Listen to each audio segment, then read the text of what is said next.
के का बात तैयारी, घाटी पर धमाका कैसे होई अब की बारी। ए जी बोली ना, बोलिए बलम जी छठ के का बात तैयारी, घाटी पर धमाका कैसे होई अब की बारी। माथे दौड़ा लेके बोलिया सो के जाई है। अरे पूरा इंडस्ट्री आई हो। कैसे?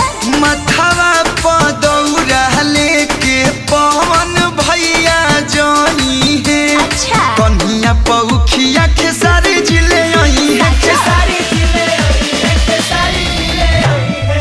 आया छपारा के घाट जगमगाई है जी, घाट जगमगाई है। अरे बहुत अच्छा लगी जी।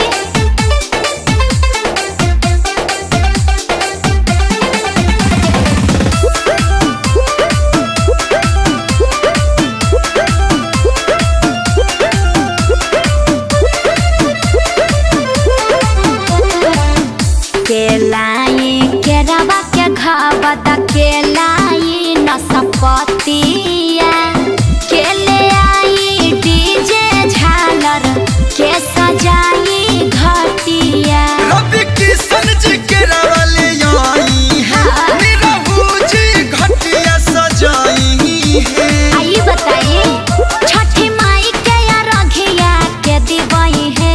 अरे हमारे बाबूजी खुदे पंडित जी हमें हो। गैया के दूध लेके यहाँ समिसरा जी आई है। अच्छा। चुनमुन बाबा या रखिया दिवाई है। पूरा गाजीपुर के घाट जगमगाई है जी, घाट जगमगाई है।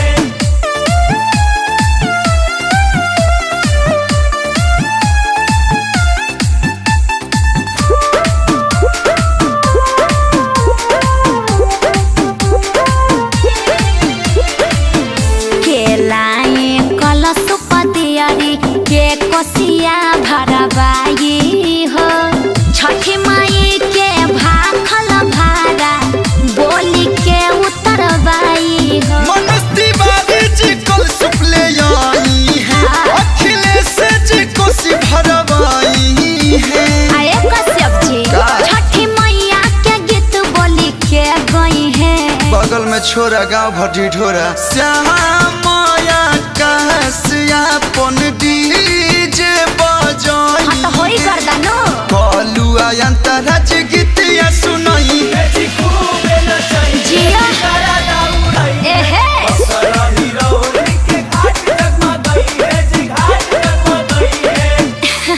तब तो बड़ा निक लागी जी।